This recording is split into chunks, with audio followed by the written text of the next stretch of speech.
All right, sweet. So we're going to cover our habit number 3 today. It's put first things first. So actually, to start us off, I want you guys to look at those 2 questions that are in front of you, and then go ahead and just give some thought and write down your answers to those. So give you some time to do that.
All right, so you guys you're finishing up. You can go ahead and take a look at that little time management matrix on the sheet we hand out.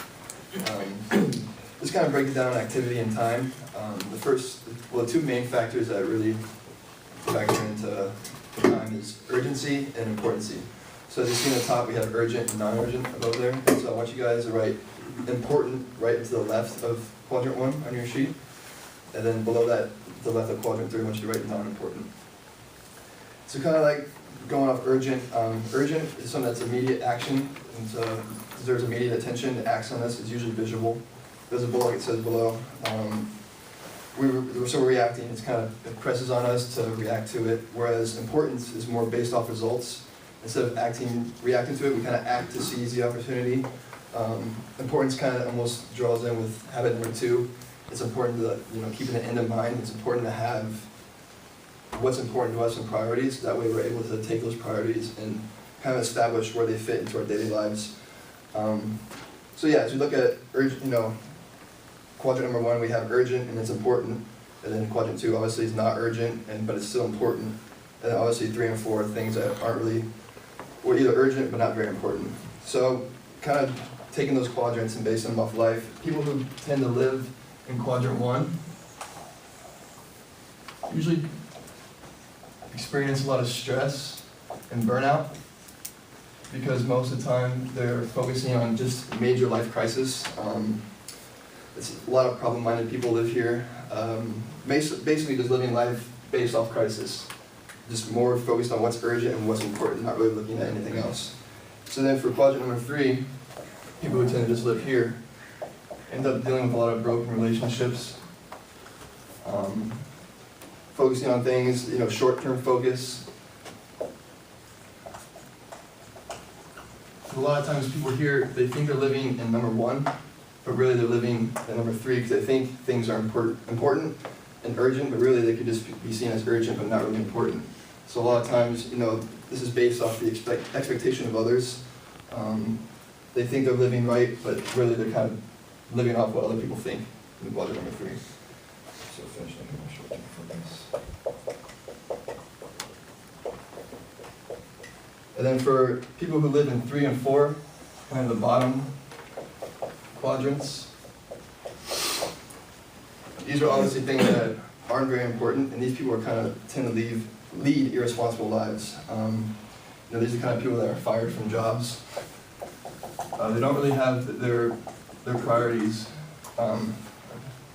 Their priorities straight. They kind of just live their life off kind of whatever comes up, not really putting their priorities in check. So kind of based on this time management, what you really want is to focus a lot of your time on quadrant 2. That way we're able to shrink the size of quadrant number 1. So what you ideally want is something like this, where you have quadrant 1 here and quadrant 2 here. This allows for, a clear vision. It allows for balance with life. So to live here, you need to be able to learn how to say no to things that maybe aren't as important or things that aren't as urgent. And so these guys are going to talk about how to make that decision. All right, so what we have down on the sheet says effective management is putting first things first, and Brody just talked about it a little bit with prioritizing. And what the book says is that it's important to learn how to pleasantly say no in order to properly prioritize in your own life. And the example that they give is a boss has some things that he feels are urgent, and he's like, okay, I need to go to the busy guy, the busiest guy I have, my best employee, and have him get the job done. And he goes into his office and he says, hey, I have some urgent things for you to do. And his employee basically just looks at him and shows him his schedule and says, okay, I have these 12 projects and their due dates are this. Which one of these do you want me to delay or cancel in order to complete your urgent tasks?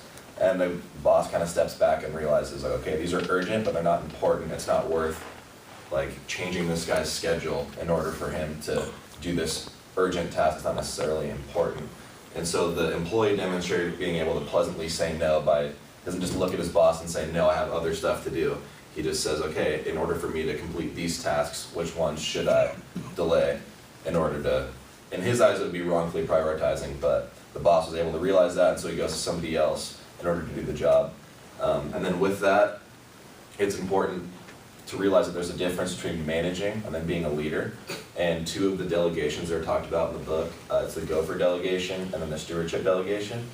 And the gopher one is it's more of like a micromanager. And so that boss, under that same example, will just go in and be like, okay, I need you to do this, and then he's gonna oversee it and make sure that it's done exactly how he wants. It's really, the outcome is important, but they're really focusing on the how.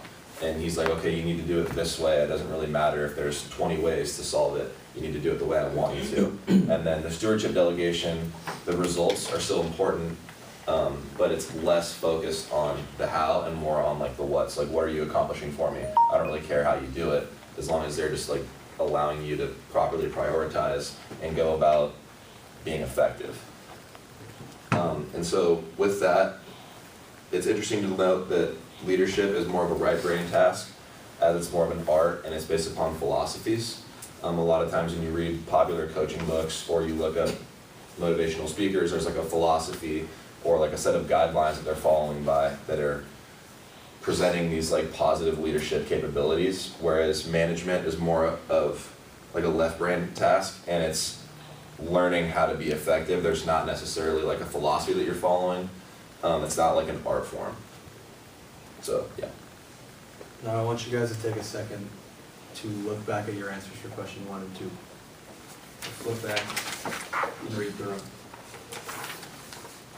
And as you're reading through those answers, which one of you do you think fit in quadrant 1, 2, 3, or 4? Are they important or are they urgent? Now, Covey talks about a couple tips to give us on how to make those tasks or those goals more into quadrant 2. So he lays out 6 criteria for us to look at when discerning whether those goals we have are in quadrant 2 or not. So those 6 criteria are coherence, balance, quadrant focus, a people dimension, flexibility, and portability. Coherence meaning that there's a harmony, unity, and integrity between your vision and your mission. So your vision being your goal in mind, and your mission being the way you tackle your goal. When we have these little goals that we have written down for question 1 and 2, we need to put those priorities first in order to accomplish our vision.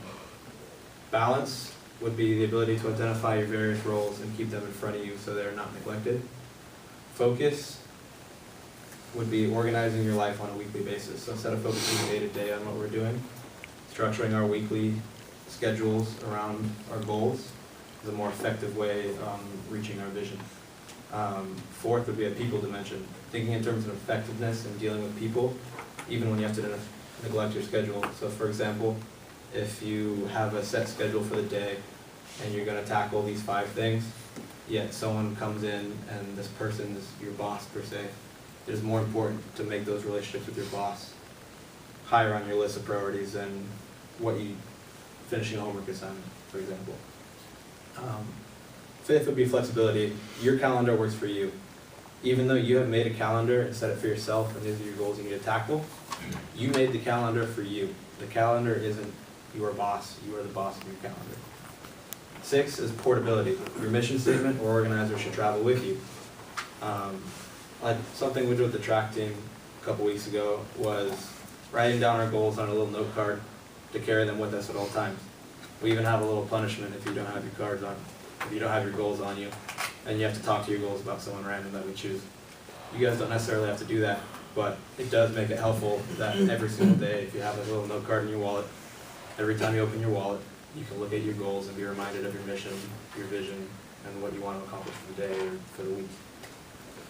So those are the 6 criteria for being or living in quadrant 2.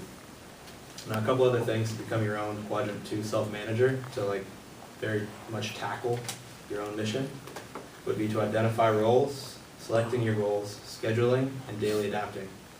So first, identifying roles. These are your self-needs, being a parent, being an employee, just various aspects of life that you need to be attentive to. And you need to identify all these goals that you have. So first, taking care of yourself, for example. You need to take care of yourself in order to take care of other roles. Whether you're a parent, say next. In order to take care of your kids, you have to take care of yourself. So identifying these roles, so yourself, parents, your job, they kind of need to be a little bit of a hierarchy in order to get stuff done. So identifying your roles and listing them in order of importance is very effective in accomplishing your daily tasks. Second would be selecting your goals. So once you have your roles in mind, you can select the goals in order to accomplish them. So if you want to be a better parent, maybe that's involved in taking your kids to practice or just reading them a bedtime story before bed. And selecting your goals would be, all right, so every single night I'm going to read my kid a story before bed. That doesn't really apply to us, so maybe for you guys, reading 10 minutes of a book before you go to bed just to help you go to sleep. So setting a goal would be just every day, 10 o'clock before you go to bed, read your book. Next would be scheduling. So once you have these goals, you need to fit these in a schedule.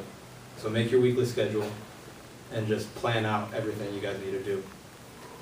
And then fourth would be daily adapting. So even when these scheduling opportunities just sometimes don't work out, we need to be able to adapt. So let's say at 10 o'clock, you want to read your book, you want to go to bed, but a friend comes into your room and you can't because they need to talk to you about a relationship crisis or whatever it is. Sometimes you need to put that off and then be more attentive to your friend rather than what you wanted to accomplish in reading your book. Last, Covey talks about generation managers. So first, second, and third generation, he kind of defined as being poor managers in their own different ways, and then talked about how a fourth generation manager is more advanced. And the reasons this is because they're principle-centered, conscious-directed. A fourth generation manager also defines your unique mission, including values and long-term goals. It helps you balance life through identifying roles, and it gives greater context through weekly organization. So essentially, the fourth generation manager is exactly what we talked about living in quadrant 2. Just being very, sorry, I'm looking for words here. Proactive. Proactive, yeah. Proactive, fulfilling habit 1 and 2, being proactive, and what was that 2? Having the end in mind. Having the end in mind. Are both very self-goals in your mind and coming up them with yourself, while habit 3 is putting it into action. So basically being a fourth generation manager is learning how to put these stuff into action. Put these things into action.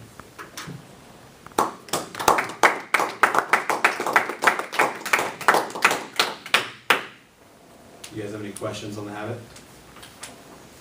Like anything you guys want to know to more effectively schedule your time or live in quadrant 2?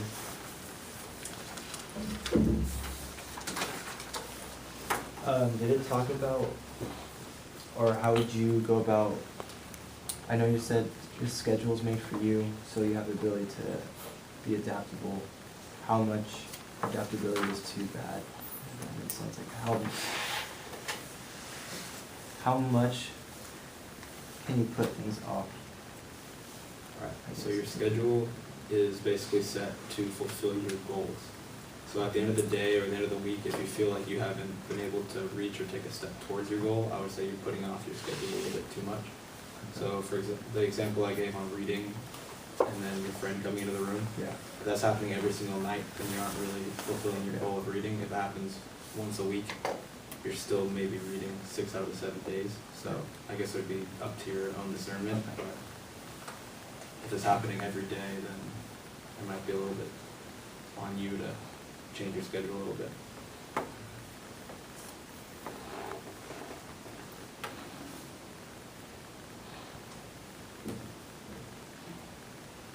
Any other questions?